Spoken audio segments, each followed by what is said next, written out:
네, 반갑습니다. 예, 저는 이제 에어비앤비에서 선임 엔지니어로 근무하고 있는 박호준이라고 하고요. 오늘은 제가 예전부터 많이 궁금해하셨던 질문들을 대답하는 주제로 어학 연수에서부터 시작해서 제가 실리콘밸리 엔지니어로 오게 되었던 여러 과정 등에 대해서 궁금했던 거에 대한 답을 해주는 그런 시간을 가져보고자 해서 이렇게 시간을 마련하게 되었습니다. 간략하게 제 소개를 해드리자면요. 저는 이제 에어비앤비는 이제 근무한 지 4년이 조금 넘었고요. 그 전에 이제 링크인이라는 회사에서 근무를 했는데 이 경험만 보시면은 이제 제가 굉장히 이제 엘리트 코스를 밟아서 온 거라고 생각이 드실 수도 있겠지만 저는 이제 한국에서 굉장히 작은 중소기업에서 일을 했었고 미국에 와서 늦은 나이에 다시 유학을 하고 이제 실리콘밸리 지역에 와서 이렇게 대기업에서 일을 하게 된 케이스인데요. 간략하게 제가 이제 근무하고 있는 에어비앤비에 대해서 소개를 해드리자면은, 이제 이건 2016년 기준으로 제가 찍었던 사진인데, 이제 그 당시에 이제 에어비앤비가, 세계에서 가장 일하기 좋은 곳으로 1위로 뽑혔었고요. 그리고 이제 그때 같은 시간에 이제, 사실 우리가 회사를 찾을 때 제일 중요하게 보는 게 두 가지잖아요. 워라밸이랑 돈을 얼마나 많이 주느냐. 네. 그리고 이제 임금에 대한 랭킹을 봤을 때 이제 굉장히 상위권에 있어서 돈도 이렇게 많이 주는데 일하기도 되게 좋은 회사인데 어떤 회사일까 이런 궁금증이 되게 저를 이제 자극을 했었고 제가 전에 근무했었던 분께서 이제 추천도 해주시고 해서 인터뷰를 보게 되었고 그렇게 해서 들어가게 되었는데 제일 중요한 거는 사실 에어비앤비는 이제 실리콘밸리의 이제 어떠한 특정한 상징을 얘기하는 회사 중에 하나로 가장 많이 불려지는 회사 중에 하나예요. 뭐 이런 도표 많이 보셨을 거예요. How Airbnb started. 근데 결국은 이건 이제 중간에 있는 Airbnb라고 하는 단어를 이제 동그라미를 쳐서 보통 뭐 How Uber started, 뭐 How 뭐 Robinhood started 이런 거 나오는데 이런 그림이 이제 뭐 자세히 설명할 필요 없고 제일 중요한 건 뭐냐면은 이 세 줄 중에서 두 줄은 거의 죽을 뻔하고 망할 뻔한 회사였는데 막판에 이제 극복을 해내가지고 최고의 단계에서는 이제 성공을 했다. 뭐 이런 얘기인데 구멍만 채우면 되는 그런 스토리예요. 그래서 이런 이제 회사가 나오지만 기본적으로는 이제 에어비앤비가 이제 실리콘밸리에서 유명해진 이유 중에 하나는 이제 사실 존버죠. 네. 생존 전시. 이게 이제 그 여러분들이 보시고 계시는 이 상자가 이제 시리얼 박스인데 이 에어비앤비의 심볼 같은 거기 때문에 이제 회사 곳곳에 이 시리얼 박스 상자가 있어요. 이 시리얼 박스가 뭐냐면은 이제 에어비앤비가 망하기 직전에 이제 창업주들이 지금 보시는 것과 같이 직접 이렇게 시리얼을 사다가 자기가 박스를 다 빼가지고 그 오바마하고 존 케인에 포함이 되어 있는 그 디자인 포스터를 만들어 가지고 박스에 집어넣고 이걸 팔았어요. 그래서 이게 이제 전국적으로 유명해져 가지고 이거를 판 걸로 회사가 망하지 않고 한 2년 정도의 운영비를 이제 뽑아내서 그걸로 이제 버텨낸 그래서 이 회사에 있는 창업주들을 보면서 그래 최소한 회사를 망하지는 않겠구나라고 하는 약간 믿음을 만들었던 거죠. 결론적으로는 이제 이 동네에 있는 회사들의 가장 큰 핵심은 이제 불편함을 어떻게 혁신을 하느냐 이런 거에 이제 포커스를 만들어서 이 혁신이라고 하는 그 서비스를 소비자가 직접 느끼면은 이 서비스를 이제 선택해 주는 거고 이건 뭐 기존하고 별 차이가 없고 그냥 우리가 어거지로 불편하다라고 만들어 놓은 서비스면은 외면을 받아서 도태되는 그런 식의 서비스의 회사들이라고 생각하시면 되고요. 거기와 이제 마찬가지로 제일 이 서비스가 돌아가면 최대한 효율적으로 돌아가기 위해서 필요한 게 뭐냐면 바로 이제 충분한 보상이에요. 그러니까 이제 한국과 미국에 있는 그 스타트업의 가장 큰 차이점은 제가 봤을 땐 보상이라고 생각을 해요. 그러니까 이곳에 있는 스타트업의 가장 큰 중요한 보상 시스템은 주식을 100%를 보상해 준다는 거예요. 한국에 있었을 때 이제 차이점은 뭐냐면 보통은 이제 회사가 인수가 되거나 어떠한 엑시트를 하게 되는 순간이 생겼을 때 100%의 주식을 사주는 회사가 거의 없다는 거죠. 보통 뭐 50%나 60%의 주식만 사가지고 운영권만 이제 그 회사의 운영권만 갖게 되고 결국은 그 50%의 회사하는 주식은 결국은 이제 대주주들 처음에 창업한 사람들만 이제 거기에 대한 혜택을 보게 되는 거고 그 회사를 거기까지 키우는데 만들었던 나머지 직원들이 가진 40%의 직원들의 주식은 별로 보상을 받지 못하고 그동안 좀 고생했어 하면서 뭐 1억 정도 주면서 그냥 끝내는 그런 식의 시스템이기 때문에 과감하게 이런 스타트업에 도전하지 않게 된다라는 그런 문제점이 있다는 거죠. 제 한 예로 이제 제가 이제 링크인이라고 하는 회사를 다녔었는데 제가 이제 링크드인 다닐 때 마이크로소프트에 인수가 됐었어요. 그 당시에 이제 값어치로 이렇게 인수가 되었을 때 주당 196불, 이 주당 196불이라는 거는 최위에 있는 CEO부터 제일 말단에 있는 직원에 있는 모든 주식을 한 주당 196불로 계산을 해서 한 하루 당일날 그날 정해진 날에 전부 현금으로 들어왔어요. 그러니까 손해본 사람이 아무도 없이 보상을 해줬다라는 게 가장 큰 차이점이라는 거죠. 그리고 이제 많이 들으시는 게 이제 팡이라는 단어를 많이 쓰죠. 이거는 이제 결국은 이제 주식에 대해서 하시는 분들이 대장주, 한국으로 치면은 대장주라고 하는 몇 가지의 주식의 알파벳 첫 자를 따서 만들었는데, 이곳에서 일하는 팡이라고 하는 심볼의 의미는 무엇이냐면은 다음과 같이 이제 어마어마한 회사에 혜택을 주면서 식사도 주고 일도 마음대로 할 수 있고, 플러스 오른쪽에 보시는 것과 같이 어마어마하게 돈도 많이 받고 일도 되게 편안하게 하고 혜택도 많이 주는데 돈도 많이 주는 그런 게 이제 일종의 빵이 되는 거죠. 그래서 뭐 지금은 이런 회사들이지만 이 빵이라고 하는 단어가 10년 후에는 또 다른 알파벳의 단어의 회사들이 될 텐데, 결론적으로 우리가 지칭하는 이 단어는 우리가 가고 싶어하는 회사의 그 심볼들이다라고 생각하시면 되는 거예요. 그래서 이 빵이라고 하는 나는 꼭 빵을 가야지라고 하는 페이스북을 가야지, 아마존을 가야지, 애플을 가야지, 넷플릭스를 가야지, 구글을 가야지, 이게 중요한 게 아니라 지금 이 시점에서 핫한 회사를 가야지라고 하는 그 심볼이다라고 이해하시면 되는 거고, 그러면 전부 다 이 빵만 가면은 도대체 그 작은 회사들은 어떻게 먹고 사느냐. 앞에도 설명을 드렸지만 결론적으로 이 보상 시스템이 있기 때문에 스타트업에 사람들이 가게 되는 거죠. 우리가 이제 구글 같은 데 다니시는 분들 중에서 왜 구글을 나오냐 물어보냐면, 이제 구글에 다니시는 분들 중에 주변에 있는 동료들이 막 갑자기 막 나가는 거예요.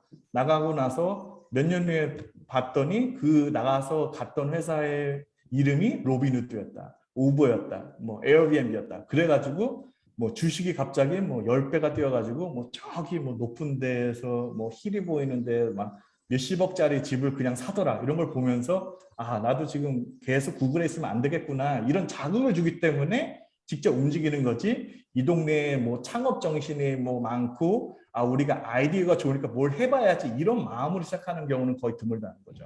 그러니까 결론적으로는 그 환경이 만들어지기 때문에 그런 이동이 많이 생기게 되는 거고, 그거를 통해서 우리가 기존의 작은 회사들도 혜택을 직원들에게 줘서 잘하는 그런 구글 직원을 데려와서 회사를 키울 수 있는 그런 시스템이 만들어져 있는 상태다라고 이해하시면 좋을 것 같아요.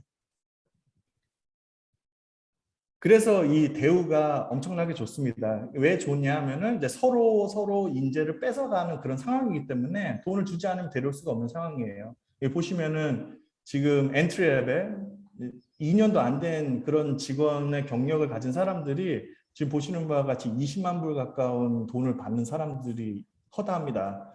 그리고 오른쪽에 보이시는 게 이제 인턴십이에요. 그러니까 인턴십이라는 게 뭔지 아시죠? 대학교 다니다가 중간에 방학 때 오는 친구들인데, 이 보시는 금액이 월에 받는 금액이에요. 월에 거의 1,000만 원 가까이 받죠. 숙소 다 제공해주고요.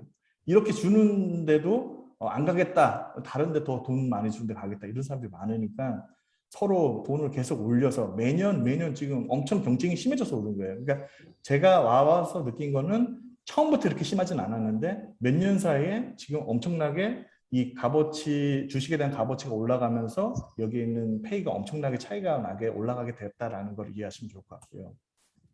하지만 좋은 것만 있는 건 아니에요. 보시는 것과 같이 어두운 면도 있습니다. 지금 이게 샌프란시스코인데요. 여기 보시면 새빨간 지역, 아주 새빨간 지역이 월에 원베드, 한국으로 치자면 한 18평 정도 되는 아파트인데 월에 4,000불을 내는 상황입니다.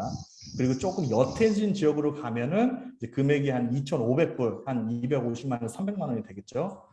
근데 왜 옅은 지역이 싸냐? 그럼 교통이 안 좋아가지고 출퇴근 시간이 막 1시간 넘게 걸리는 거고요. 그리고 아니면 엄청 위험해요. 그러니까 막 총이 나오고 막 칼이 나오고 이런 지역이라고 생각하시면 돼요. 그러니까 결론적으로는 애들이 돈을 막 쓰고 싶어서 그러는 게 아니라 시간을 돈으로 산다, 이렇게 생각하시면 돼요. 그래서 내가 회사 바로 옆에 있는 지역을 500만 원이 되더라도 그냥 그 옆에서 살겠다라고 하면 그걸 사는 거예요. 그런 어두운 면도 있다는 걸 이해하시면 좋을 것 같아요. 그리고 이제 모두 다 그렇게 돈을 잘 벌었냐, 또 실제 그렇지도 않다는 거예요. 모두 다 결국은 좋은 직업, 좋은 돈을 받고 좋은 환경 회사에서 일을 하고 싶었지만 지금 보시는 것 같이 한국하고 거의 비슷하게 10만 불도 1억도 안 되는 그런 회사가 제일 많고요. 그리고 뭐 관성으로 돌아가는 굉장히 오래된 IBM 같은 그런 회사에 가서 복지 혜택은 좋지만 다른 빵급 회사들과 비교하자면 실제적으로 임금을 제대로 못 받는 사람들도 많이 있습니다. 그래서 이런 물가를 못 버텨가지고 다른 지역을 가는 분들도 굉장히 많고요. 왜 이런 문제가 생기느냐? 결국은 다 여러분들도 여기 보시면은 가장 맨 위에는 이 회사들만 원하시잖아요. 그죠? 여기를 가셔야지 이제 잭팟이 터지는 건데 모두들 가고 싶어하는 그곳에만 머물러 있기에는 결국은 그 사람들끼리만 계속 잡을 바꾸면서 돈을 벌고 있는 상황인 거고요. 이 밑에 있는 상황에서 그 위로 올라가기 위해서는 그 엄청난 허들을 한번 넘으셔야 되는 그런 상황이 실제적으로 존재한다는 거죠. 자, 그러면은 실제 이 테크 기업들이 어떻게 인터뷰를 하느냐, 인터뷰 과정도 아직 경험을 해보지 못하신 분들도 계시니까 제가 간략하게 설명을 드리자면요. 가장 큰 차이점은 한국은 이제 공채 시스템이잖아요. 한 날 한시에 우리가 정해진 날짜에 정해진 인원수를 뽑는 시스템이기 때문에 여기 보시면 앞에 있는 한 분이 그날 당일날 몰려드는 지원자들 중에서 정해진 인원만 뽑는 거예요. 그러니까 뭐 오늘 500명 뽑겠다. 그러면 500명까지가 인재가 되는 거고 501등은 어떠한 특정한 시험을 정해가지고 굉장히 그냥 객관적인 숫자를 만들어내서 501등이 된 사람은 인재 아니라는 걸 걸러내는 그런 방식으로 채용되어 있기 때문에 이 시스템에서는 여러분들 경쟁적인 그런 임금을 받기 어렵다는 거죠.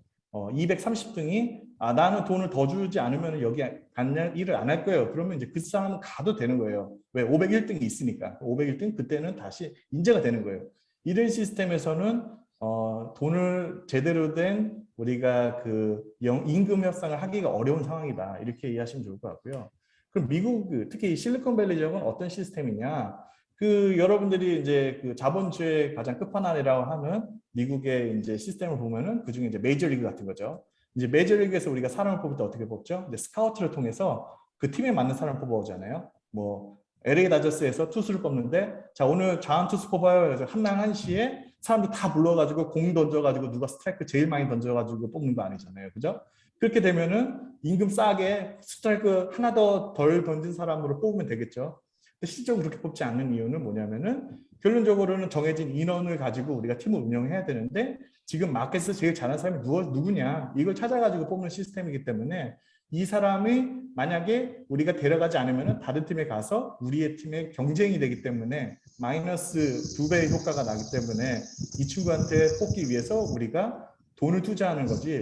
그러니까 결론적으로는 임금의 차이가 만약에 10배가 난다. 그러면 10배를 더 잘하는 건 아니에요. 그러니까 한국에 있는 야구선수 중에 류현진이 와가지고 몇백을 버는데 한국에는 10억 던지는 투수보다 100배, 10배 넘게 더 잘하느냐? 그게 아니거든요. 그런데 그 눈에 맞는 그 사람이 한 명이 뽑히게 되는 거고 그 마켓에서 정해진 금액에 따라서 이 사람을 측정해서 돈을 주기 때문에 그렇게 많은 돈을 받을 수가 있는 상황이다라고 이해하시면 좋을 것 같아요. 누구나 이런 마켓 상황에서는 받을 수 있는 기회가 충분히 있다라는 거죠. 그럼 어떤 식으로 하느냐? 다음 같은 이메일이 옵니다. 아니면 이제 직접 쓰시는 거죠. 이메일이 오거나 직접 회사의 홈페이지에 가서 넣는 거의 차이점은 뭐냐면은 이제 리크루팅 메일이 먼저 오면은 이 사람이 지원자를 할당을 해서 직접 운영을 하기 때문에 응답 시간이 굉장히 빠릅니다. 그래서 만약에 여기다 내가 하겠다라고 하면은 스케줄 바로 잡아주고 진행을 하는 거고요. 회사에 직접 지원해서 하는 경우에는 이제 서류 검토 작업이라든지 이런 것들을 걸쳐야 되기 때문에 응답 오는 시간이 굉장히 느리게 되는 거죠. 다른 지원자들을 먼저 상대하기 때문에 리크루터들이 그런 차이점만 있는 거다. 한국에서는 이런 식으로 메일이 오면은 스카우트죠. 그러면 이제 그냥 내가 갈까 말까 이런 식으로 결정해서 하는 방식인데 미국 같은 경우는 전혀 차이가 없다. 단순히 내가 봤을 때는 너가 통과할 것 같으니까 진행할래? 라고 해서 빨리 진행하지 않을지만 판단해서 진행하다. 이런 차이만 보시면 되는 거고요.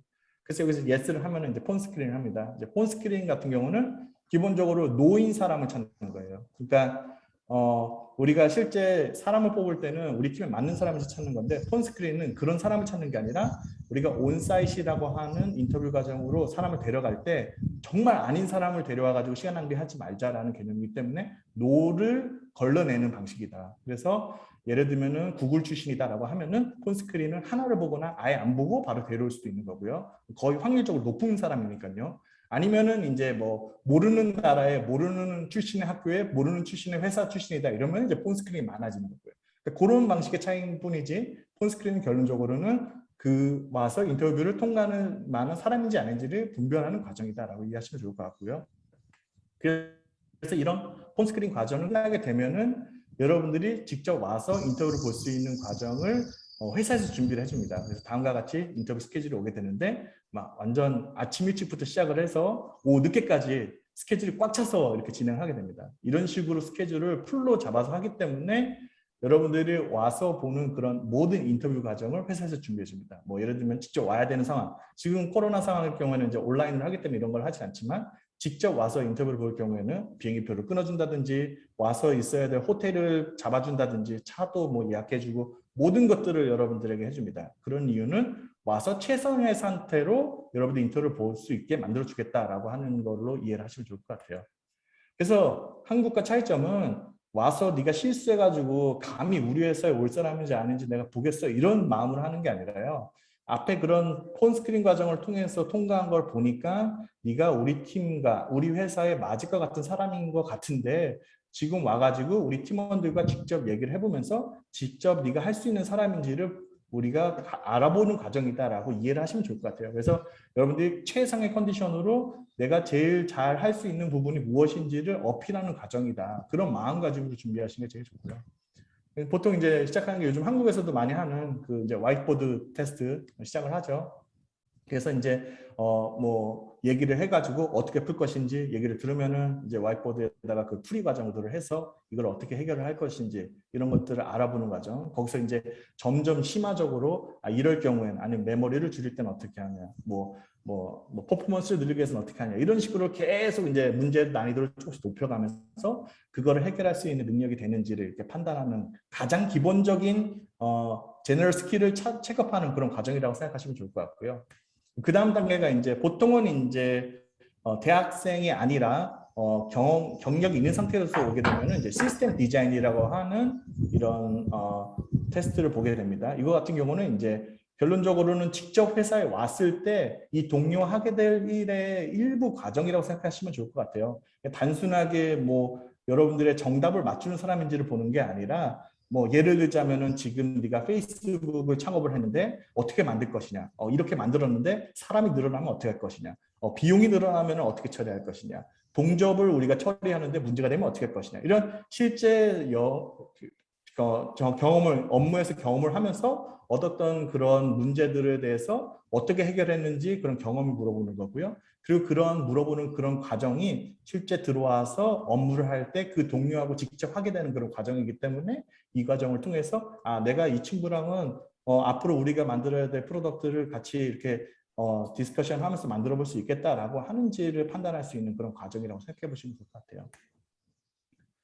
그리고 요즘 이제 많이 하는 것 중에 하나가 이제 조직 문화 인터뷰도 중요한 요소로 많이 합니다. 그래서 회사별로 그 인재들의 약간 스타일이 많이 달라요. 아마존은 이제 아마존 리더십 프린시플이라고 하는 그런 테스트를 보게 되고, 넷플릭스는 넷플릭스 스타일의 그 책자가 있습니다. 그래서 거기에 있는 그 문화에 맞는 내 경험이 무엇인지를 어필을 해주셔야 돼요. 그래서 이미 이런 문화라는 거를 이해를 하고 갈 수 있는 사람들을 뽑는 게 이제 요즘 추세예요. 왔는데 회사가 내가 생각하는 거랑 달라가지고 중간에 이제 나는 이거 못하겠어 해가지고 막 문제 생기고 뭐 그런 일들이 많이 생겼기 때문에 이런 것들도 굉장히 중요하게 보는 것 중에 하나다. 그래서 회사별로 그런 업무 문화가 굉장히 다릅니다. 근데 그런 것도 이해하시면 좋을 것 같고요. 그래서 이런 모든 과정을 통해서 끝나는 사람이 이제 통과가 돼서 인재로 들어오는 거예요. 그러니까 이게 가장 큰 차이점이에요.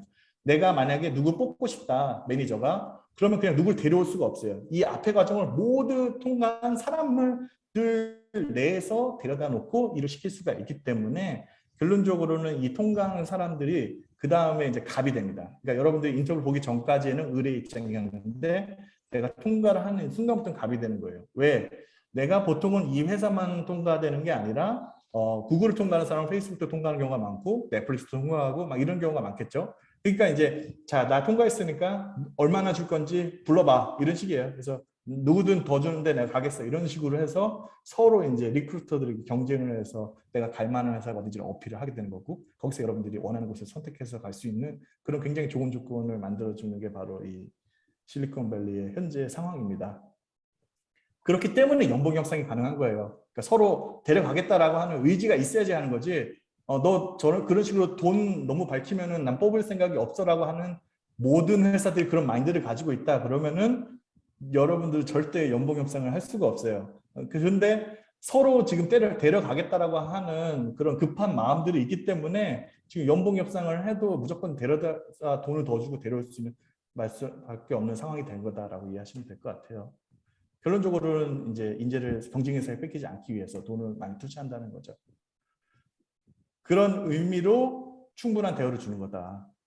만약에 여러분들이 생각하시는 이 실리콘밸리 지역이 단순히 막 회사가 창의적이고 회사가 착해서 이렇게 돈을 주는 게 아니라 이렇게 해주지 않으면은 다른 회사에 뺏기기 때문에 해주는 거다. 자유시간도 주고 원하는 밥도 공짜로 주고 일도 마음대로 할 수 있게 해주는 이유는 그렇게 해주니까 딴 데 가지 말라라고 하는 의미인 거지, 그냥 우리 회사의 창업적 마인드가 굉장히 좋은 사람이기 때문에 이렇게 해라라고 하는 게 아니다라고 하면 이해하시면 좋을 것 같아요.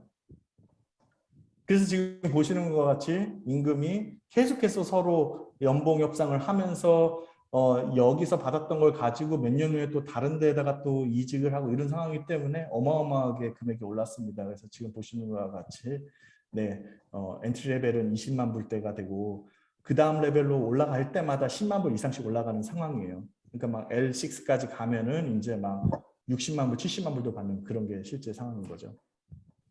자, 그러면 유학을 통해서 제가 어떻게 취업을 했는지 이 과정에 대해서 간략하게 설명을 드리자면요.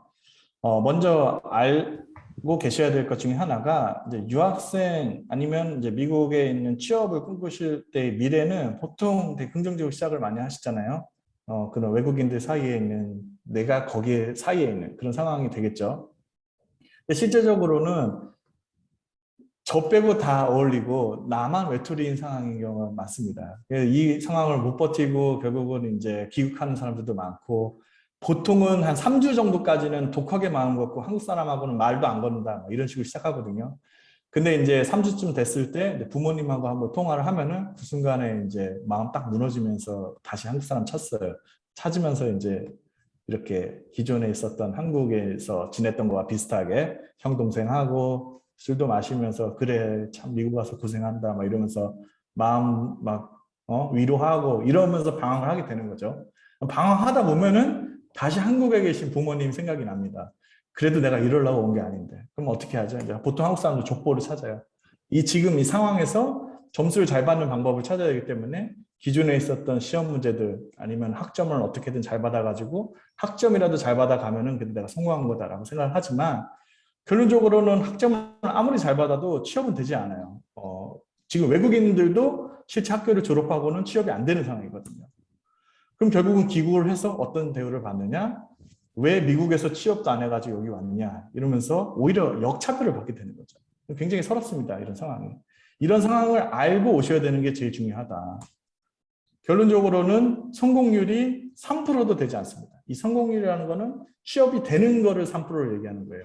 더 좋은 회사를 가는 확률은 3% 내에서도 0.1%까지 확 내려가게 되는 거죠. 그러니까 빵이라는 회사를 그냥 유학을 와서 취업을 한다? 이런 사람은 1%도 안 되는 거고 그냥 미국에서 비자를 해주는 굉장히 정상적인 아까 말씀드렸던 그런 관성 네트워크 같은 회사에 들어가는 것도 3%가 되지 않는다. 이런 상황입니다. 그러면은 저는 어떻게 이 3%도 안 되는 과정을 통과했느냐?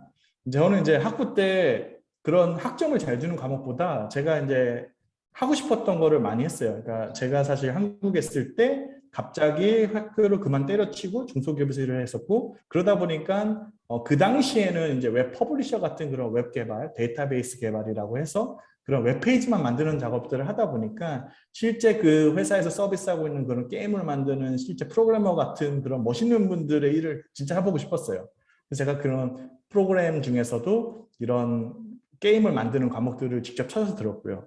근데 이런 과목들을 사실 한국 사람들은 잘 듣지 않습니다. 왜? 같은 3학점이면은 시간을 투자하는 게 너무 많이 들어가는 거죠. 근데 저는 사실 이걸 너무 해보고 싶었기 때문에 같은 3학 점이라도 이걸 했던 거고, 이미 필요한 만큼의 기능은 구현이 됐지만 만들다 보니까 너무 재밌어지니까 실제적으로 다른 시간 동안에 저는 이걸 더 개발하는 그런 시간들을 투자를 하게 됐던 거죠. 이런 포트폴리오를 만들었기 때문에 제가 다른 사람들보다 조금 더 많은 인터뷰 기회를 가졌던 거고요. 결론적으로는 그냥 학점만 가지고 지원을 하시면은 서류에서 이미 다 탈락합니다. 이미 제가 현업에 있어 보면은요, 엄청나게 많은 이력서가 오는데 그 이력서에 보시면은 이미 학부생인데 뭐 막 구글, 페이스북 인턴십 한 친구들이에요, 다. 그러니까 비교가 되는 거죠. 학점만 있는 학교 학생이면은 미안하지만 사실 요구하는 건 아닌데 이런 경험 있는 친구도 이미 많기 때문에 너까지는 내가 못 볼 것 같아. 이런 상황이 된 거예요. 결론적으로는 눈에 띄는 결과물이 있는 실제 데리고 와서 바로 일을 시킬 수 있을 것 같은 그런 결과물을 만들어내는 포트폴리오가 굉장히 중요합니다. 그리고 무엇보다 중요한 거는 여러분들이 있는 동안 준비하는 기간 동안에 사실 생활비 만만치 않죠. 그런 생활비를 보태기 위해서 괜히 그런 아르바이트 한다면서 두 가지를 병행하면서 한 마리 토끼도 제대로 못 자는 그런 상황보다는요. 제가 봤을 때는 하나를 집중을 해서 이 기간 내에서 먼저 이거를 성취를 해내겠다라는 마음을 가지고 거기서 만들어내는 거고, 제일 중요한 거는 이제 특정한 시간을 정해놓고 그 시간 동안에 해결이 안 되면은, 내가 성공을 하지 못하면은 과감하게 포기할 수 있는 그런 용기를 가지고 준비하시는 게 굉장히 중요합니다. 그러니까 우리가 예를 들면은 미국에 와서 무조건 취업해야지라고 했는데 막연하게 취업이 안 되는데도 될 것 같아서 생활비를 벌기 위해서 아르바이트를 하면서 버티고 있는 이런 사람들도 굉장히 많거든요. 그거는 사실 제가 볼 때는 인생의 시간의 낭비가 될 수가 있습니다. 그리고 실제적으로 비싼 학교들, 좋은 학교들도 많지만 미국은 정말 많은 학교들이 있습니다. 그래서 실제 돈이 많이 드는 그런 사립학교를 가지 않더라도 내가 가고 싶어하는 특정 주에 있는 주립대만 가시더라도 충분히 인터뷰를 볼 수 있는 기회는 제공은 된다. 그래서 제일 중요한 거는 미국에 오시기 전에 내가 뭘 잘하는지 이 특화된 전공 아니면 나의 스킬을 가지고 오셔야 되는 거지, 와서 내가 잘해가지고 뭘 해야지라고 하는 거는 잘못된 생각이에요. 시간 낭비고 성공 확률도 떨어집니다. 그래서 그런 식으로 하셔야지 유학비를 최적화해서 실제적으로 성공할 수 있는 그 시간을 줄여가지고 유학비를 최적화하실 수가 있습니다. 그러니까 예를 들자면은 미국에는 대학교가 엄청 많다고 아까 설명을 드렸는데 특정 전공을 치시고 랭킹을 보시면은 52만 한번 보세요. 모르는 학교가 허다합니다. 그러면 여기서 특정 주를 선택을 하시고 이 52건에만 들어가시면은 결국은 비슷한 조건으로 여러분들이 취업을 준비하시는 과정을 만드실 수가 있는 거예요. 그래서 제일 중요한 거는 목표한 대학 근처에 먼저 그 지역을 가라. 그리고 그 지역에서 당장 주립대를 시작하지 않더라도 시립대를 시작하실 수도 있는 거고요. 그런 시립대에서 교양 과목을 먼저 들으시면 비용 절감을 하실 수가 있습니다. 그러니까 미국 내에서 졸업을 하기 위한 조건을 위해서 만드는 그런 크레딧 중에서 특정 그런 교양 과목들은 사실 퀄리티가 사립이든 주립이든 시립이든 똑같습니다. 그래서 굳이 내가 하버드에서 무슨 교양 과목을 듣는다고 인정을 더해주거나 크레딧이 더 좋은 게 아니기 때문에 그런 것들은 효율적으로 운영이 가능하다는 거죠. 그리고 물가도 보셔야 되는 겁니다. 그러니까 물가에 따라서 이게 실제 있는 기간 동안에 쓰는 비용이 어마어마하게 차이가 나는 거고요. 무엇보다 효율이 제일 중요하죠. 그러니까 시간을 무식하게 그냥 잠도 안 자면서 쓰는 그런 방식보다는 주어진 시간을 효율적으로 쓰는 게 굉장히 좋다는 거죠. 그러니까 저 같은 경우는 노트필기 같은 경우도 정리를 해서 실제적으로 2번을 쓰는 거예요. 그러니까 한 번에 쓴 그런 내용물들은 사실 머릿속에 기억이 남지 않아요. 그래서 제가 항상 필기를 수업 시간에 들은 노트 필기는 3일 이내에 다시 제 손으로 정리를 했어요. 그런 식으로 효율적으로 공부를 하면은 이 메모리가 이제 효율적으로 관리가 되면서 중간고사나 기말고사를 볼 때 이 공부를 다시 하지 않더라도 기억이 돌아오는 거죠. 근데 이미 수업 시간에만 썼던 필기를 가지고 몇 달 후인 중간고사 시간에 다시 열어보면은 내가 쓴 글씨인데 이게 내가 쓴 내용인 이해를 전혀 못하게 되는 그런 상황이 생기는 거죠. 그러니까 이런 식으로 시간을 효율적으로 쓰는 방식으로 하면은 밤을 새지 않더라도 원하는 결과를 만들어낼 수 있는 효율성을 만들어낼 수가 있다. 그래서 3일 이내에 복습하는 이런 과정이 인간의 메모리는 굉장히 약하기 때문에 나를 아무리 믿어도 3일이 지나면 다 잊어버린다. 그리고 암기는 무식하게 처음부터 다 외우는 방식으로 외우셔야지. 예를 들자면은 단어를 외우는데 1번부터 100번까지가 있다. 그럼 보통 한 55번 중에서 단어를 잊어버리시면은 55번 단어만 다시 외우신 다음에 55번에서 100번까지 가겠죠. 그죠? 그러면은 이제 시험을 보시면은 다시 55번이 기억이 안 나서 그거 또 틀리게 되어 있어요. 결론적으로는요. 저 같은 경우는 이제 암기는 55번에서 막힌다 라고 하면 무조건 다시 1번부터 써. 55번을 다시 외우고 1번부터 55번을 다시 가서 100번까지 한 번에 다 갈 수 있는지를 꼭 테스트를 하셔야 되는 거예요. 그러니까 이런 무식한 암기 과정을 하셔야지 실제적으로 시험을 봤을 때 그 55번이 넘어가게 되는 그런 상황이 만들어지더라고요. 그러니까 이런 것도 나 자신을 과신하지 말고 처음부터 반복적으로 해서 외워야 될 거는 무식하게 해줘야 된다. 그리고 제일 중요한 거는 이 인턴십을 오셔가지고 유학을 오셔가지고 무조건 경력을 만드셔야 돼요. 경력을 어떻게 만드냐? 인턴십. 인턴십을 언제부터 하느냐? 미국 사람들은 대학교 1학년 때부터 시작합니다. 왜 하느냐? 떨어지는 과정도 배우고 싶어서 하는 거예요. 한국 사람들 같은 경우는 이제 4학년 때 인턴십 하는 줄 알고 4학년 때 하는데요. 이미 그때는 미국 같은 경우는 그냥 풀타임 잡 지원하라고 합니다. 그래서 인턴십 자체를 저는 기회를 못 얻었어요. 너무 늦게 알아버려 가지고요. 그래서 오시면은 그냥 계속 합격 통지서를 받는 그날부터 인턴십을 준비하시는 게 더 좋아요. 그래서 인턴십이 만약에 되시면은 인턴십을 통해서 풀타임 잡 오퍼를 받는 확률이 그냥 여러분들이 졸업을 해서 풀타임 오퍼를 받는 것보다 훨씬 쉽기 때문에 인턴십을 무조건 도전을 하시면은 매년 있잖아요. 그죠? 그래서 한 번은 통과하기만 하면 되니까 그 과정을 통해서 여러분들이 인터뷰도 트레이닝하고 합격 확률을 높이는 방법을 만들어내시는 게 중요하다.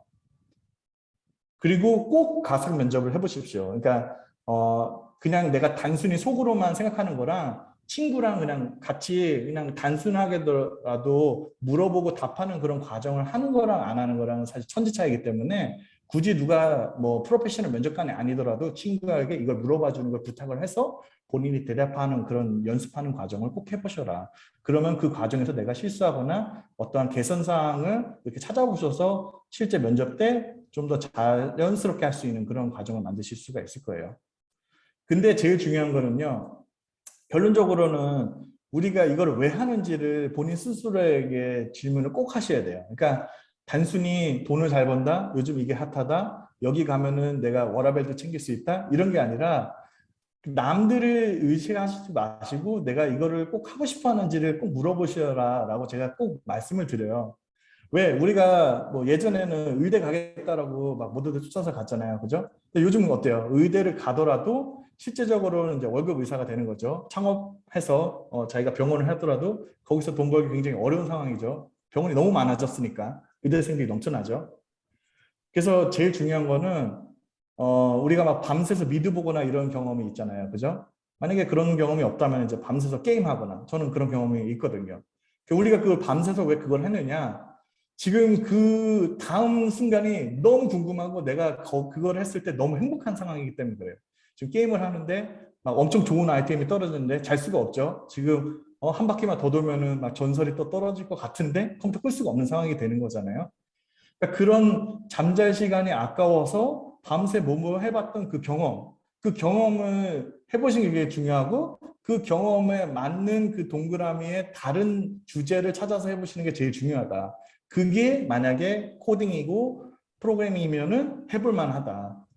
그래서 저는 사실 잘한다라고 느끼는 게 아니라 어느 순간에 이 코딩이 너무 재밌고 머릿속으로 막 이 프로그램이 막혔던 거를 어떻게 풀지라고 하는 그런 코딩 씬을 접하는 경험을 했어요. 그러니까 막 제가 막 엄청 잘하는 그런 순간이 된 게 아니라 막 뭘 하다가 막히면은 잘 때 막 머릿속으로 그 코딩이 왜 막혔는지 막 생각하게 되더라고요. 그래서 언젠가 한 번은 그 막힌 프로그래밍이 자다가 생각이 나서 눈 뜨자마자 컴퓨터부터 켰어요. 왜? 내가 어제 못 해결을 해가지고 일이 지금 당장 내일까지 해야 되는데 그 해결책이 생각이 나서 해봤더니 진짜 되더라고요. 그러니까 그런 경험을 해보시는 게 굉장히 중요하고 그런 경험을 해보지 않은 상황에서 이런 소프트웨어 엔지니어 직업을 한다라고 하는 거는 진짜 힘든 일이에요. 계속 뭔가 새로운 게 나오고 뭘 배워야 되는데 그 과정이 진짜 고통스러운 거죠. 근데 실제 이런 코딩 실을 접하고 내가 이걸 했을 때 행복한 사람이면은 사실 무언가가 새로 나오는 거는 너무 즐거운 일인 거예요. 이 새로 나오는 이 기술은 그동안에 만들었던 굉장히 반복적인 작업을 완전히 개선한 새로운 방법이기 때문에 저는 사실 무언가를 새로 배우는 게 행복해서 게임을 하는 기분으로 매일 출근을 하고 뭔가를 새로 만들고 있기 때문에 사실 돈도 받고 일도 하는데 일이 사실 게임 같고 그렇기 때문에 너무 행복하게 돈을 받으면서 일을 하고 있는 거죠. 그래서 제가 느끼는 거는 이 행복과 열정을 느끼는 그 어떤 주제를 찾아서 했기 때문에 제가 여기까지 온 거지 제가 막 엄청 뛰어나거나 뭐가 막 엄청난 사람이어서 온 거는 아니다라는 게 많이 느끼는 거고요. 그리고 이제 제가 무엇보다 느꼈던 거는 그 인생 자체가 사실 기나긴 마라톤 같다는 게 느꼈어요. 그러니까 저도 사실 먼저 일을 시작을 해서 친구들보다 막 돈을 벌기 먼저 시작했기 때문에 많지는 않지만 막 먼저 뛰어가는 것 같았지만 결론적으로는 대학교를 졸업하기 위해서 중간에 학업을 중단하고 일을 중단하고 다시 학업으로 돌아왔을 때는 제 친구들이 다 이제 졸업을 하고 막 갑자기 막 대리도 되고 과장도 되고 저는 아직 학교를 다니고 있는데 그런 상황이 된 거죠. 그러니까 저보다 막 이제 막 앞서 달려가는 것 같고 그럼 저 마음이 조급하고 나 이러다가 한국 돌아가서 취업도 못하면 어떡하지? 막 이런 조급한 마음이 생기기도 했죠. 근데 결론적으로는 제가 프로그래밍을 하면 좋은 거고 돈을 얼마를 받든 내가 프로그램 할 때 행복하니까 이거를 돈을 주는 직업만 가질 수 있으면 행복하겠다라고 해서 저는 제 페이스대로 그렇게 일을 하게 된 거죠. 그러다 보니까 지금 이제 스마트폰도 나오고 제가 공부했던 그런 프론트엔드 기술이 많이 필요하게 됐던 거고 제가 미리 처음부터 그런 프론트엔드를 계속 해왔기 때문에 지금 시점에서 그만큼 경력을 가진 사람이 없었기 때문에 저에게 더 많은 옵션이 생겼고 제가 이제 그런 식으로 좋은 회사에 들어갈 수 있는 기회가 많았었다. 그래서 결론적으로는 제 페이스대로 제 길을 갔었기 때문에 제가 지금 마라톤을 완주할 수 있는 페이스로 가고 있다. 남들이 지금 먼저 가기 때문에 나는 지금 당장 난 저 친구보다 내가 옛날에 수능을 더 잘 봤으니까 지금 빨리 준비해서 저 회사에 빨리 들어가야지 이런 마음으로 했다가는 어느 순간에는 이 길이 내 길이 아닌가 보다 이런 마음이 생겼을 때 그런 좌절감 그랬을 때 진짜 앞이 깜깜하잖아요. 그런 것들을 생각해 봤을 때는 롱텀으로 내가 이걸 진짜 할 수 있는 것인지를 생각해 보고 준비를 해보시는 게 어떨까라는 생각을 제가 마지막으로 꼭 드리고 싶었습니다. 네, 이게 여기까지 제가 준비한 슬라이드고요. 이제 준비해 주셨던 이제 Q&A를 통해서 여러분들께 질문에 답을 해드리도록 하겠습니다.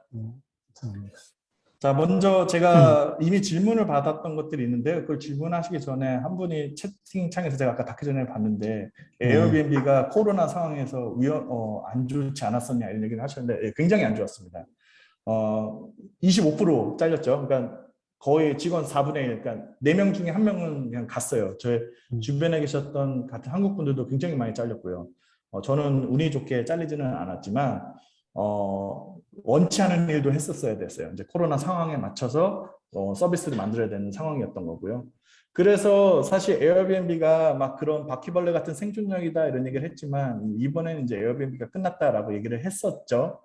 근데 이제 백신이 나오면서 모든 상황이 바뀌게 된 거고 사실 회사는 뭐 변한 건 없는데 그냥 상황이 바뀌면서 오히려 이제 사람들이 못 가다가 가야 되겠다라는 마음이 생기니까 못 가는 게 아니라 내가 무조건 가겠다 뭐 바이러스 걸려도 가겠다 이런 사람이 더 많은 상황이 돼버린 거예요.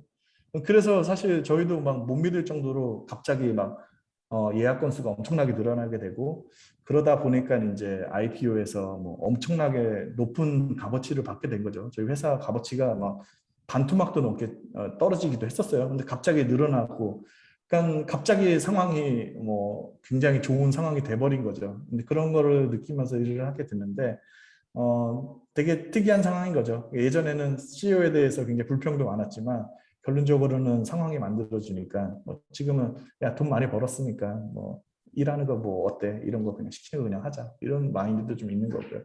지금은 이제 그런 상황에 맞춰서 좀 사람도 좀 뽑아주기를 기대를 하면서 이제 서비스를 만들고 있는 그런 상황이다라고 말씀을 드릴 수가 있을 것 같습니다.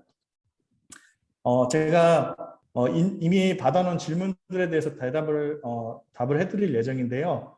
편안하게 화면을 켜지 않으셔도 좋고 켜셔도 좋고 중간에 마이크를 열으셔서 질문하셔도 되니까 제가 대답하는 중에도 질문해 주셔도 좋고요. 만약에 지금 질문이 없으시다면 제가 이미 받은 질문에 대해서 답변을 먼저 해드릴게요.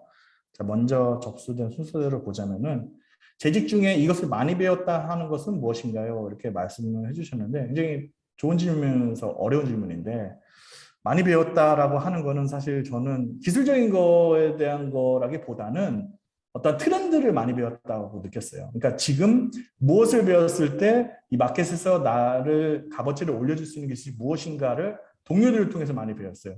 그러니까 막 이 친구 엄청 뛰어난 건 아닌데 더 좋은 조건의 회사를 막 가더라고요. 어떻게 하게 되는지를 이제 계속 알게 배우게 되는 거죠. 이런 걸 기술을 가지고 있었고 이런 인터뷰 기술을 가지고 있어서 이렇게 가게 되는 거고 그리고 거기에서 만들어진 인력을 통해서 지금 어떤 게 핫하고 어디 회사가 좋은 회사고 돈을 많이 주는지도 정보를 얻게 돼서 그런 준비를 해내갈 수 있었던 게 가장 큰 좋았던 점이었다라는 게 제가 경험했던 바였던 거고요. 다음 질문은 개발자이기는 하나 소프트웨어 경험이 전무합니다. 뭐부터 시작하면 좋을까요?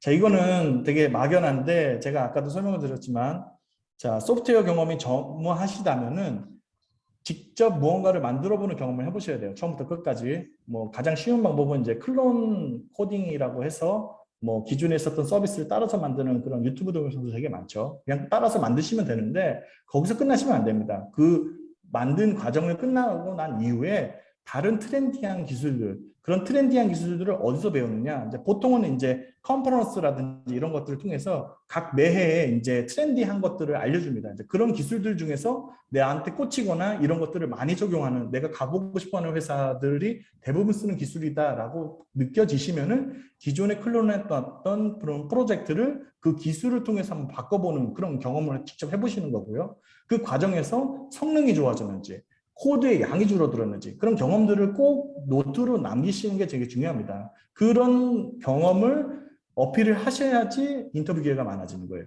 단순히 나는 트위터를 클론해서 만들었어요. 이런 거를 원하는 게 아니라요. 트위터 클론을 해서 만들어 보는 과정에서 이러이러한 문제점이 있었고 이러한 기술이 있다고 해서 이런 거를 적용을 해봤더니 서비스의 속도가 뭐 몇 퍼센트가 줄어들었고 코드의 양이 어떻게 됐고 이런 것들을 보면서 아 이분이 실제적으로 이거를 이해를 하셔가지고 이렇게 개선을 하는 경험을 해보셨구나 이런 것들이 어필이 돼서 여러분들이 그런 좀 탑테크 기업이라고 하는 회사에 인터뷰를 볼 수 있는 기회를 만들어낼 수가 있게 되는 거죠. 그런 것들이 굉장히 중요하다. 단순히 나는 도장 찍듯이 뭘 많이 만들 수 있고 빨리 만들 수 있어요. 이게 제일 중요한 게 아니라 어떠한 기술을 어떻게 내가 직접 적용을 했고 이 적용을 했을 때 무엇을 배웠고 뭐가 문제였고 어떻게 해결했다. 이거를 꼭 기록을 남겨놓으시면서 공부를 해보시는 게 제일 중요하다라고 말씀드릴 수 있을 것 같아요.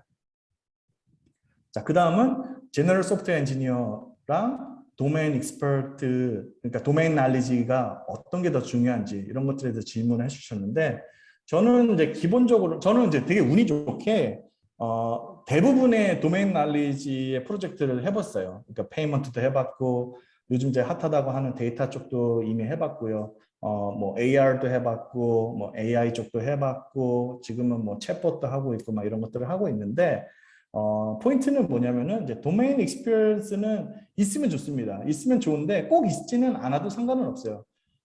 제일 중요한 거는 이제 기본기, 제너럴 소프트웨어에 대해서 가지고 계셔야지 무엇이든 이 팀에서 필요한 그거를 만들어낼 수 있는 설계랑 그게 되는 건지 작업을 완수할 수 있는 건지를 보여주시는 게 제일 중요하거든요. 그런데 이 도메인 날리지는 언제 좋느냐? 이제 그 제너럴 소프트웨어 스킬을 통과를 하신 이후에 팀 매칭 같은 거를 하실 때 굉장히 도움 많이 됩니다. 이런 경험을 해놨기 때문에 우리 팀이 이런 경험을 요구를 하는 상황이다라고 하면은 우리 팀에 빨리 와줘 이런 상황이 되는 거고 이제 그런 상황에서는 이제 뭐 예를 들자면 연봉 협상이라든지 팀을 찾는 과정에서 조금 더 혜택을 보실 수가 있는 거지 인터뷰를 통과하는 과정은 전혀 차이가 없습니다. 그래서 기본적인 제너럴 소프트웨어 엔지니어링 기술이 사실 취업을 하는데 더 중요하고 그런 기본 기술만 가지시면은 기본적으로 그런 도메인 스페시픽한 것을 할 때도 각 영역의 소프트웨어 엔지니어링 스킬이 다 필요합니다. 그러니까 제가 예를 들자면 AI 기술을 모르더라도 AI 팀에서 프론트엔드 엔지니어가 필요합니다. 그러면 이제 제가 그런 데 가서 들어가서 그 필요한 프론트엔드 제가 이미 잘하는 걸 가지고 걔네들이 원하는 걸 만들어주면서 이 AI 기술을 어떻게 쓰는지를 견눈으로 볼 수가 있는 거죠. 어깨너머로 배우는 게 굉장히 좋은 거고 그 과정에서 제가 필요하면은 그런 것들을 같이 배워볼 수도 있는 경험을 하는 거지 제가 꼭 이거를 해야지 돈을 많이 번다라고 해서 그런 도메인 스페시픽한 기술을 해야 되느냐 저는 사실 그거는 그렇게 중요하지 않다라고 말씀드릴 수 있을 것 같아요. 자, 다음으로는 자, 매니저와 정기적인 원오원은 어떤 것을 이야기하는 것이 궁금합니다. 한국 분들이 이거 제일 못하거든요. 매니저 101은 무엇이냐? 미국에 오시면은 이제 매니저랑 거의 2주에 한 번씩 101을 합니다. 1시간씩 얘기를 하는데 2주마다 무슨 얘기를 해야 되지? 이때 고민을 많이 하시는데 뭐 잡담을 하는 시간이 아니에요. 이 101이라고 하는 시간은 잡담으로 시작을 하죠. 기본적으로는 둘 간의 인간적인 관계를 만드는 게 제일 중요하니까. 그 매니저와 저와의 중간 점검 상황이라고 생각하시면 돼요. 그러니까 우리가 한국에서는 난 되게 열심히 했어. 그리고 마지막에 이제 1년마다 한 번씩 성과를 받게 될 거고, 그러면 내가 생각했던 성과가 아닌 거를 매니저가 주게 되는 거예요. 그러면 이제 내가 기대했던 거랑 매니저가 기대했던 거랑 맞지가 않으니까 화가 나는 거죠. 매니저랑 싸우거나 회사를 나가거나 이런 상황이 되는 거죠. 그런 식으로 하는 게 아니라 이 매니저 원어원을 정기적으로 하면서 여러분들이 중간중간 점검을 하고 있는 거예요. 하는 거예요. 그러니까 내가 지금 잘하고 있는지, 시작을 잘하고 있는지, 내가 생각하는 대로 지금 하고 있는 게 나는 내가 이 정도 기대치로 내가 성공을 하고 있다고 느끼고 있는데 매니저 너는 어떻게 생각하느냐 이렇게 하면서 매니저와 나와의 합을 맞추시는 과정이라고 생각하시면 돼요. 그 과정에서 나는 워크라이프 밸런스를 원하는 사람인 건지, 나는 승진을 원하는 사람인 건지, 나는 워라밸이 중요한 사람인 거지. 이런 것들을 공유를 해가지고 나한테 이거를 맞춰달라고 하는 거를 매니저한테 요구를 하는 거예요. 그러니까 단순히 매니저가 나를 위해서 뭘 해준 거라고 그냥 수동적으로 기다리시는 게 아니라 내가 직접적으로 원어를 통해서 뭘 어필해야 되고 뭐를 받아낼 건지를 꼭 주제를 정해가지고 그 디스커션을 통해서 결과를 만들어낼 수 있는 그런 과정들, 액션 아이템이라고 하는데 그런 것들을 만드는 게 원어원에서 제일 중요한 거고요.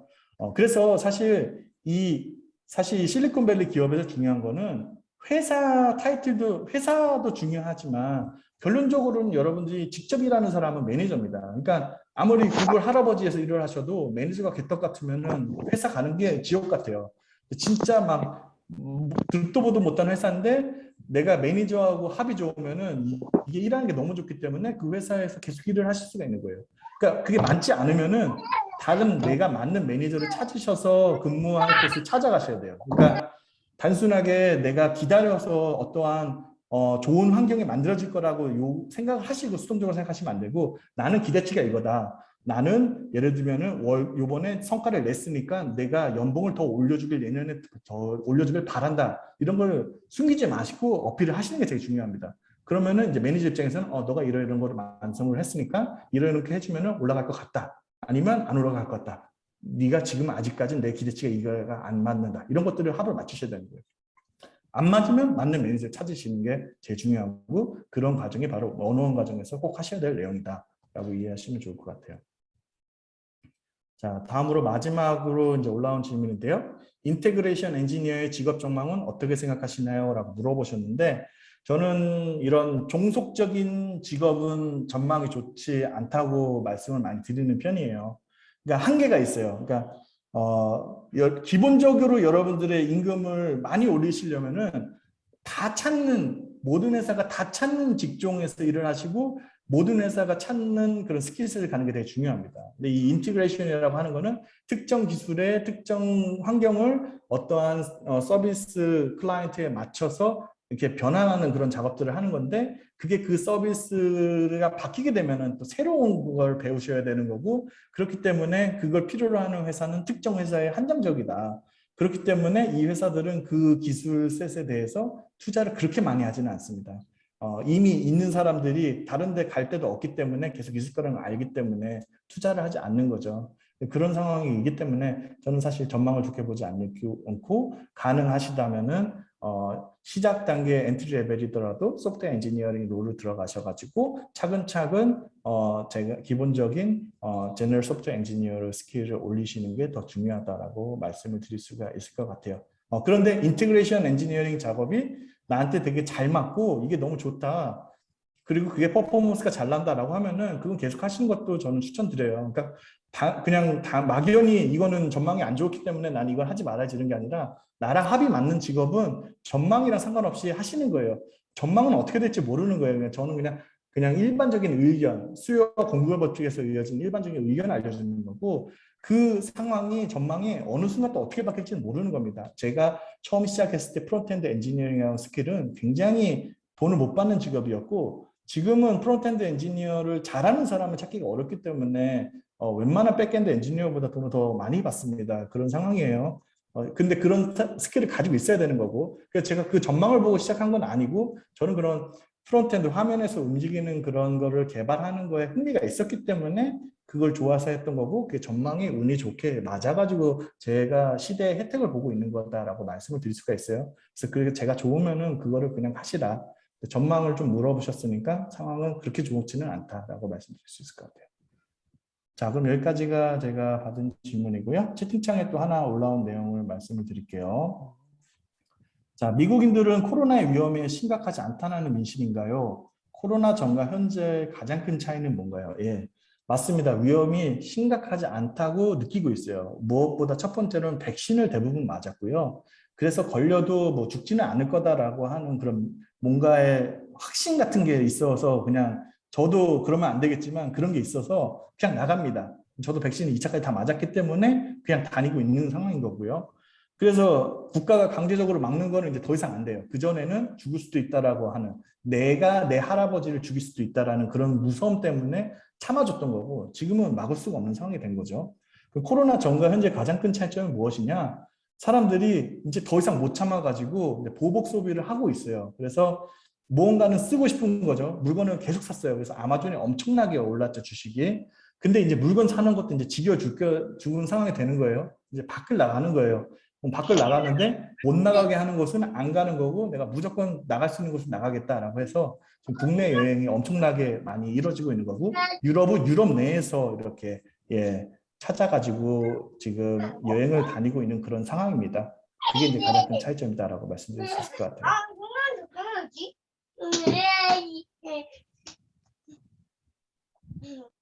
네, 질문이 하나 더 왔는데, 죄송하지만 김정호님, 제가 뮤트를 하겠습니다. 아이 소리가 나서요. 네.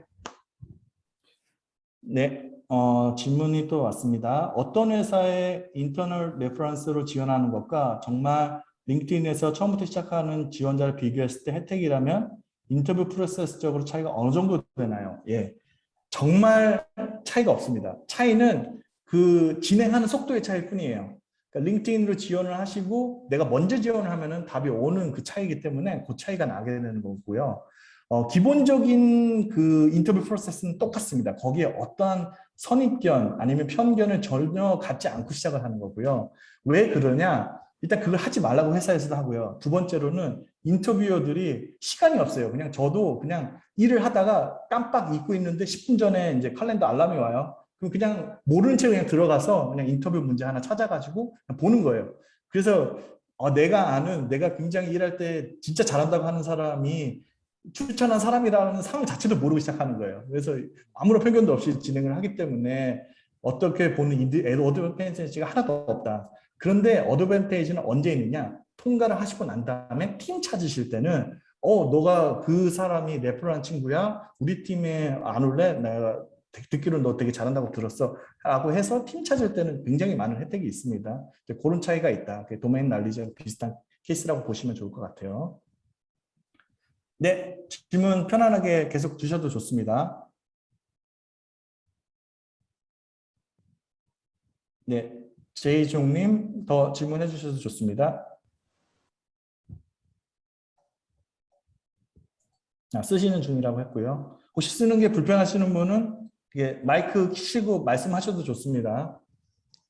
제가 아까 말씀하신 것 중에 하나 네. 궁금한 게 있어서 잠깐 짧게 한번 물어봤으면 좋겠는데, 그 학교를 다시 들어가셨다가 늦게 유학을 시작하셨다고 하셨지 않습니까? 네, 맞습니다. 예, 그 과정하고 그렇게 유학을 또 그렇게라도 결심하게 되신 계기 혹은 뭐 상황 뭐 그런 거 간단하게 한번 어떠셨는지. 네, 제가 이제 제 개인적인 스토리를 많이 일부러 뺀 상황인데 설명을 네. 좀 드리자면, 저 같은 경우는 이제 제가 생각보다 저는 99학번이고요. 제가 이제 다니다가 이제 IMF가 터졌죠. 그래서 이제 잡을 찾아야 되는 상황이 생겼던 거고요. 근데 운이 좋게 이제 그때 이제 뭐 갑자기 벤처붐이죠. 지금은 스타트업이라고 하는 이름이지만. 그렇죠. 그래서 웹페이지만 만들 수 있으면, 뭐 쇼핑몰만 만들 수 있으면 그냥 취업이 되는 그런 시기였어요. 그때 제가 이제 수업을 들었던 어떠한 웹 프로그래밍 과목을 통해서 제가 데이터베이스로 뭘 만들 줄을 알아가지고 할 줄 안다고 하니까 그냥 뽑혀서 일을 시작하게 됐던 거고요. 그러다가 이제 병역특례까지 해가지고 끝나게 된 거고, 미국을 오게 된 계기는 이제 저는 이제 군대가 해결이 됐고 막연하게 사실 미국에 있는 친척이 와서 일 좀 도와주면서 유학을 해보라라는 말로 시작을 해서 오게 되었는데요. 잘 아셔야 될 게 이제 미국에는 오시면은 미국 처음 오셨을 때 오셨던 공항에 피고 오신 분의 직업이 굉장히 중요합니다. 그 직업으로 평생 가는 경우가 많아요. 저 같은 경우는 가족 일 따라서 일을 할 뻔했는데 하다 보니까 제가 이러려고 미국 온 것 같지는 않은데 뭐 제가 막 짐도 나르고 막 별의별 일을 다 했어요. 그래서 생각해 보니까 제가 원래 프로그램 이런 거를 원래 하고 싶었었는데 이제 가족들이 엮여서 이런 일을 하면 안 되겠다 싶어가지고 다시 공부를 해보자라는 생각이 들어서 한국 그냥 돌아가기에는 좀 아쉬웠으니까 그래서 제가 처음부터 다시 ESL부터 해가지고 이렇게 해서 바로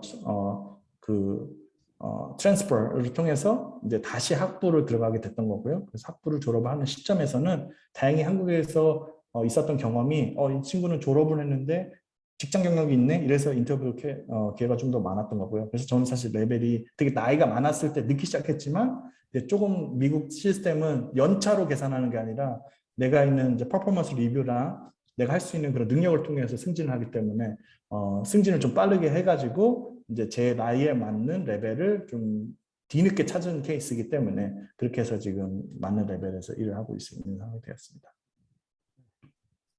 질문이 올라온 것, 네, 답변을 할게요. 자, 저는 개발자고 몇 년 후에 스타트업 초기 멤버로 시작할 생각이었는데 실리콘밸리에서 시작을 하는 게 좋을지 아니면 한국에서 시작을 하는 게 좋을지 고민하고 있습니다. 요즘 한국 스타트업 시장도 참으로 좋다고 생각하는데 금전적 메리트 측면에서는 어느 쪽이 더 유리하다고 생각이 드시나요? 자, 첫 번째로 제가 말씀드리고 싶은 거는 스타트업이라고 하는 게 사실 성공 확률이 굉장히 낮습니다. 실제 유니콘까지 가는 케이스가 엑시까지 가는 케이스도 10개 중에 3개가 될까 말까 한 케이스고 성공할 수 있는 케이스는 진짜 낮거든요. 맨날 성장한다. 그러니까 제가 지금 다니고 있는 에어비앤비도 제가 들어갈 때만 해도 IPO 언제 하냐 그러면 next year라고 했어요. 그 next year가 4번이 지나가지고 결국 했어요. 할 것 같이 완벽하게 보이는 회사도 그렇게 오래 걸리더라고요.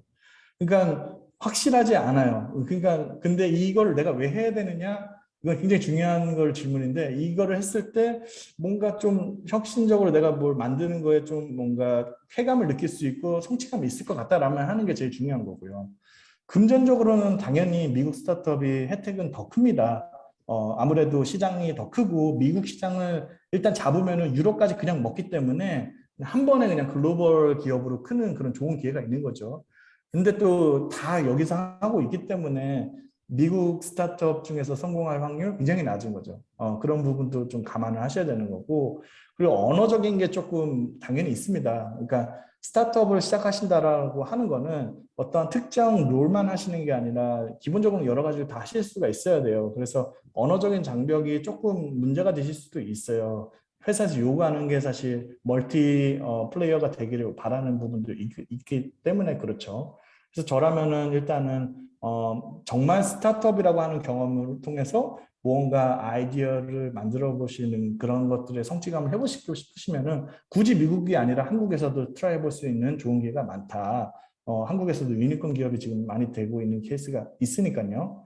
그래서 꼭 미국 오실 필요는 없다라고 말씀드릴 수 있는 거고 미국에 이제 그런 대박 나는 스타트업에 조인할 수 있는 케이스는 굉장히 극히 드물고 처음에 성공 확률이 굉장히 높은 예를 들면 트위터 창업자 출신의 회사에 초기 멤버로 들어갈 수 있는 확률은 훨씬 낮습니다. 구글 들어가는 것보다요.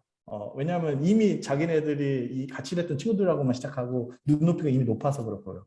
근데 완전히 모르는 스타트업을 들어가서 성공한다? 그것도 엄청 확률이 낮죠. 누가 투자도 안 하려고 하니까요. 그런 부분들이 있기 때문에 그거를 밸런스를 잘 생각해 보시고 선택을 해보시는 게 어떨까라는 생각이 드는 거고요. 금전적인 메리트는 미국이 진짜 큽니다. 그러니까 예를 들자면은 미래는 모르는 거니까 지금 대표적인 회사 중에 하나가 이제 도어대시하고 이제 메타버스라는 갑자기 용어의 문바를 다 받은 이제 로블록스 이 두 회사가 진짜 뭐 4조도 안 되는 엄청 작은 회사였어요. 갑자기 지금 회사가 뭐 100조 가까이 올라갔잖아요. 그죠? 그 얘기는 이제 주식을 4조일 때 받았던 사람이 주식의 값어치가 그때 값어치로 계산이 돼서 주식 개수를 봤거든요. 그러니까 지금 100조가 됐으면 몇 배죠? 20배가 넘죠. 예, 그러니까 주식이 갑자기 20배가 된 거예요. 1,000만 원만 받아도 2억이고요. 근데 여기는 이제 보통 주식 값어치를 한 1억에서 2억 정도 주니까 얼마겠어요? 4, 50억이 되겠죠. 그건 이제 기본적인 애들이고 좀 일찍 들어갔으면은 뭐 몇천억 받는 사람들도 있죠. 그렇기 때문에 여기 지금 집값이 어마어마하게 막 미친 듯이 올라가고 있는 것도 사실이고요. 그런 것들도 이해하셔야 되는 거고 생활비 때문에 저도 실리콘밸리를 굳이 오셔서 하실 필요는 없다라고 말씀드릴 수 있을 것 같아요. 자, 한 가지 더 질문이 올라왔는데요. 인터뷰 보실 때 가장 중요하게 생각하는 게 어떤 것이 궁금합니다. 이렇게 물어보셨는데 이거 되게 주관적일 수밖에 없어요. 그리고 미국은 시스템이 주관적이에요. 그러니까 한국 사람이 그러니까 틀을 깨고 나오셔야 되는 것 중에 하나가 뭐냐면 사실 우리는 명확한 커트라인 점수가 있고 이 점수를 넘냐 안 넘냐로 yes or no를 정하는 그런 시스템이잖아요. 그냥 솔직히 얘기할게요. 그냥 딱 인터뷰 볼 때 5분 만에 느낌이 얘 통과할 것 같아. 얘랑 일하고 싶을 것 같아. 그러면은 그냥 어떻게든 이유를 만들어서 얘 일하고 싶어. 이렇게 써서 그냥 올립니다. 5분 만에 얘랑은 죽어도 답답해서 일을 못할 스타일이야. 그러면 문제를 풀어도 어떻게든 트집을 잡아가지고 그냥 탈락시킵니다. 그게 진짜 말도 안 되는 한국에서 이런 식으로 했다가는 난리 나죠. 그죠? 근데 이게 방식이에요. 왜? 내가 같이 일하고 싶은 사람을 뽑는 거예요. 그냥 어느 숫자를 잘 맞추는 사람, 이 문제를 잘 푸는 사람을 뽑으려고 하는 게 아니라고요. 이 문제를 풀 때 이 과정에서 내가 같이 일할 만한 스타일로 일을 한 사람인가지를 보기 위해서 하는 거기 때문에 그래서 많이 해보셔야 돼요. 그러니까 운이 좋으면은 내가 스타일이 맞는 사람 5명 만나 5명만 통과하시면 되거든요. 5명을 통과하시면은 이제 오퍼가 날라오는 거예요. 그러면 이제 어마어마한 금전 혜택이 오니까 진짜 기분이 더러워도 내가 저런 사람이랑은 죽어도 난 일을 할 것 같지 않지만 인터뷰를 보고 있는 상황은 돈을 많이 주기 때문에 그죠? 그래서 운빨도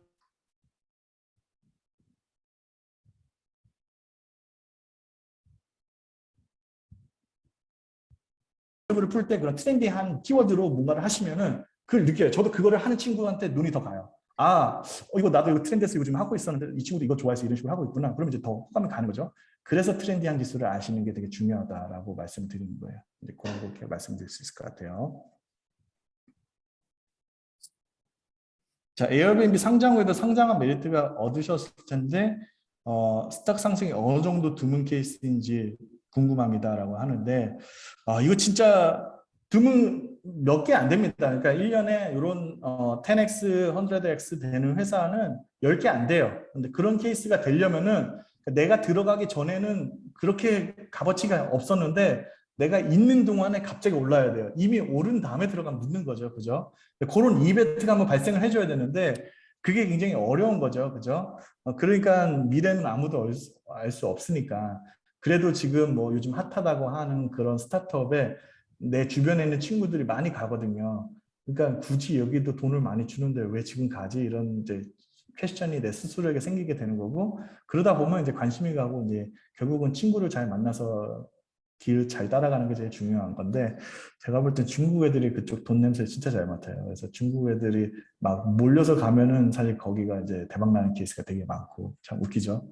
그래서 그건 알 수 없는 거다. 그래서 임금은 실력이 너무 좋아서 막 몇십 배씩 버는 건 아니고 사실 운빨도 좀 있어야 되는 거고 근데 그런 운빨을 받는 그런 케이스의 임금을 받으시려면은 기본적으로 팡급의 시니어를 도달하셔야 돼요. 팡급의 시니어까지 가시는 거는 되게 중요합니다. 그러니까 이거는 기본기에 해당하는 건데 여기까지 갈 수 있느냐 없느냐가 어마어마한 베팅의 그런 그 오퍼를 받을 수 있느냐 없느냐의 큰 차이점이 돼요. 그러니까 그냥 뭐 엔트리 레벨에서 받아봐요. 오퍼를 아무리 받아봐야 20만 불이잖아요. 그죠? 20만 불에 해당하는 그 주식의 값어치가 10만 불씩인데 그걸 4년치로 받았다고 해봐야 40만 불인데 40만 불, 그러니까 4억짜리 주식이 10배 뛰어봐봐야 뭐 40억이에요. 결론적으로. 그죠? 근데 이제 시니어급으로 가면은 이제 주식의 값어치가 뭐 거의 뭐 10억 가까이 되니까, 그죠? 그러니까 베팅하는 금액이 크죠. 그래서 거기서 이제 성공했을 때 오는 값어치가 엄청 크기 때문에 그래서 너도 나도 베팅하겠다라고 도전하는 사람들이 많고 그런 확률이 높아 보이는 회사가 인터뷰의 난이도가 높습니다. 그러니까 구글이 제일 난이도가 높느냐 이런 얘기를 많이 물어보는데 구글은 케이스 바이 케이스고요. 뭐 난이도는 좀 높은 편이긴 하지만 구글보다 더 높은 회사들이 뭐 러비누드라든지 뭐 데이터브릭스 뭐 이제 상장해서 뭐 이미 상장을 했지만 곧 상장할 것 같고 대박 날 것 같은 회사에 왜 그런 회사의 직원들은요 본인들도 알아요. 그냥 내가 애매하면 아예 안 뽑아요. 왜 인터뷰 볼 사람이 뒤에 많이 줄 서 있거든요. 그러니까 실수하고 싶지 않아가지고 그냥 이상할 것 같으면 그냥 안 해버리고요. 진짜 내가 배울 많을 것 같은 그런 사람들만 찾아가지고 그냥 예스를 해요. 그래서 리크루터들이 죽어나는 거죠. 그거에 맞는 눈높이에 맞는 사람을 찾아줘야 되니까. 그런데도 보겠다는 사람이 많기 때문에 할 수가 있는 거고 이력서가 이제 안 들어오기 시작하면 이제 이메일이 옵니다. 눈높이 좀 낮추라고. 우리는 낮추기로 했다 이런 식으로 하니까. 그러면 이제 매니저가 그냥 통과시켜줘 이런 식으로 하면 통과도 해줘야 되고 너 일해야 되잖아 혼자 할 거야 뭐 이런 얘기 나옵니다. 그러면 이제 내가 이 현실에 맞춰야 되는 거고 그런 상황이 되면은 이제 나도 이 회사를 떠날지 말지 또 고민을 하게 되는 거고 그래서 흐름이 되게 중요해요. 가만히 있다가 그냥 솥을 끌어올리는데 나 혼자 삶아가지고 죽을 수가 있는 상황이 생길 수도 있어요. 그러니까 내가 탈출할지 말지는 타이밍 잘 정해야 되는 거고 거기에서 이제 에어비앤비 같은 경우 작년에 진짜 많이 탈출했어요. 이제 끝나는 회사라고 생각을 많이 했었고 저는 되게 좀 운이 좋은 케이스죠. 나가려고 했었는데 안 나갔는데 그게 이제 어떻게 보니까 백신이 나와가지고 말도 안 되는 상황이 돼가지고 지금 이렇게 혜택을 보고 있는 거다라고 말씀드릴 수가 있을 것 같아요. 네, 질문 좀 많이 많으셔가지고 네, 네. 시간이 조금 지났는 것 같습니다. 다른 예, 질문도 괜찮습니다. 네, 예, 그러면은 뭐 혹시 더 한두 개 더 네. 원하신다면 해드릴 수 있거든요. 필요하신 분 있으시면 마지막 질문 하실 생각 있으신가요?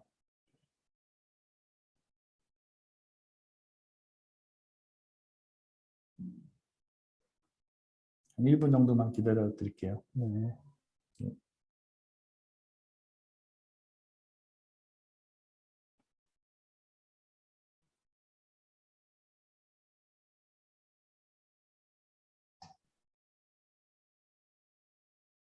네, 질문에 그러면 다 올라오신 것 같네요. 예, 네. 답변 다 해드린 것 같습니다.